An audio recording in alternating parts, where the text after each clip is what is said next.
This is A-Net A 3D printer we are using in our college. So here this is the machine which has work volume of 220, 220 and 220 X, Y, Z axis.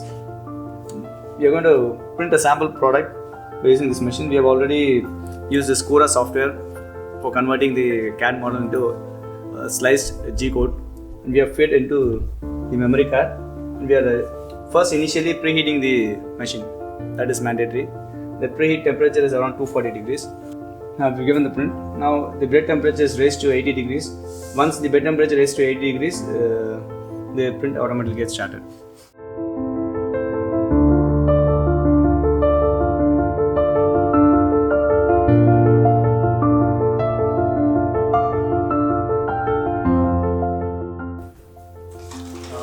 இந்த project நாங்கள் சக்ஸஸ்ஃபுல்லாக complete பண்ணதுக்கு எங்கள் management, எங்கள் college principal, எங்கள் dean sir and எங்கள் faculty member எல்லாருக்கும் ரொம்ப தேங்க்ஸ்.